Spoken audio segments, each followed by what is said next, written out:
Las perspectivas de crecimiento sobre todo para el año que viene son muy buenas. Se espera que se recupere muy fuertemente el año que viene comparado con lo que fue este año, que no fue un muy buen año. No necesariamente relacionado al clima de negocio. El clima de negocios y las condiciones de la economía siguieron siendo muy buenos este año, pero el país sufrió 3 shocks consecutivos y fuertes en el sector agrícola y ganadero, iniciado hace un año, en septiembre del 2011, que afectaron muchísimo a la economía en su conjunto en el 2012. Se espera que se recupere muy bien en el 2013. Para más largo plazo, las condiciones creemos que siguen siendo muy buenas.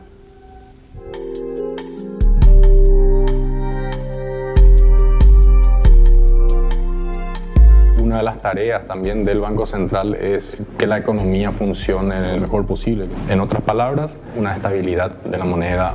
No existe país que tuvo un buen clima de negocios y que se desarrolló durante varios años sin una estabilidad macroeconómica. La eficacia del sistema financiero es fundamental para el desarrollo de los negocios. O sea, los negocios necesitan del sistema financiero para poder realizar todos los planes de inversión y para el manejo incluso del día a día de los negocios. Entonces, en esos dos roles, en esas dos funciones del Banco Central tiene un rol preponderante, no en hacer activamente cosas que desarrollen al país, pero sí en crear las condiciones para que los demás puedan desarrollar el país o desarrollar los negocios y generar el crecimiento. En ese sentido, ante la pregunta de cómo vemos el clima de negocios para los próximos años, y lo vemos muy bien. ¿Por qué? Porque se ha ganado una cierta credibilidad en los últimos 8 o 9 años, en que digamos, las políticas macroeconómicas fueron bastante predecibles, estables, y también el sistema financiero se fortaleció muchísimo en todo ese tiempo. En ese sentido, Paraguay tiene los ratios más saludables de la región, así que tenemos como las condiciones ideales vigentes hoy para que se puedan desarrollar esos negocios más adelante. Luego dependerá de otras cosas que ya están un poco más afuera del Banco Central, que por ejemplo, inversiones en infraestructura. Uno puede tener mejor clima de negocios en general, pero si no hay infraestructura, entonces hasta cierto punto nomás se puede crecer y hasta cierto punto nomás se puede invertir en el país.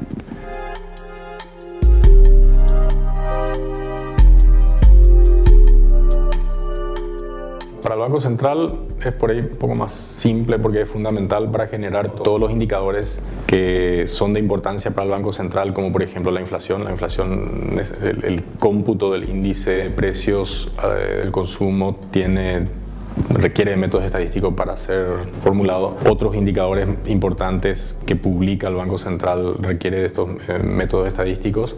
Y después lo que por ahí es mucho más importante y más complejo es la creación de modelos estadísticos que ayuden a explicar cosas que ocurren en la economía y también a predecir cosas que podrían ocurrir en la economía. Por ejemplo, predecir inflación si es que ocurre esto, aquello. Predecir variaciones en el tipo de cambio, predecir variaciones en el crecimiento económico, etc. Todo eso, en el caso del Banco Central, está basado en un gran número de modelos estadísticos que han sido desarrollados en su momento y que continuamente son revisados y mejorados con el aprendizaje del paso del tiempo.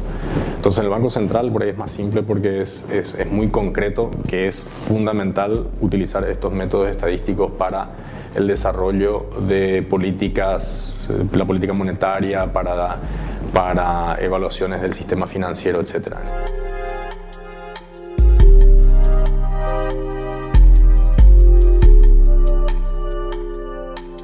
Yo creo que habiendo estado también en el mismo lugar en otro momento, creo que todos siempre llegamos a la conclusión de que hubiéramos aprovechado más el momento.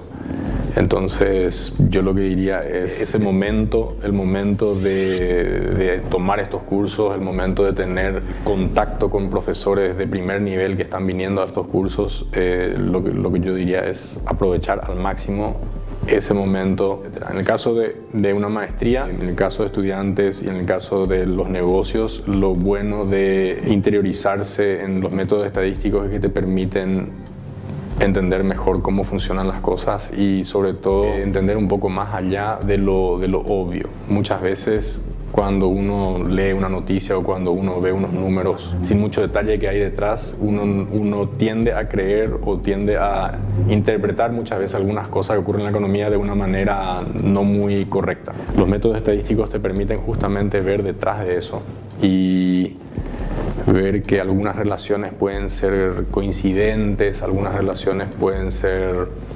confusas, o sea que en ese sentido, para entender la economía y para entender el negocio, de uno, la utilización de la estadística son herramientas así muy útiles. El otro punto es si uno hace negocios y uno utiliza las estadísticas para ver el comportamiento de los clientes, por ejemplo, y de acuerdo a eso ajustar la estrategia, esa es una utilización, pero hay otra utilización que es más investigativa, en donde uno quiere evaluar una hipótesis, una idea que uno tiene y uno tanto en la universidad, en una empresa o en otros organismos, uno quiere llegar a una conclusión finalmente. Los métodos estadísticos son cruciales porque son los que le permiten a uno un poquito separar las creencias de los hechos. Un poquito fuerte decirlo así, pero muchas veces las creencias o creemos cosas que luego las estadísticas nos muestran que no son tan así, ¿verdad? Entonces, en ese sentido es fundamental la investigación o digamos la confirmación o el rechazo de una idea pasa casi siempre por la utilización de métodos estadísticos.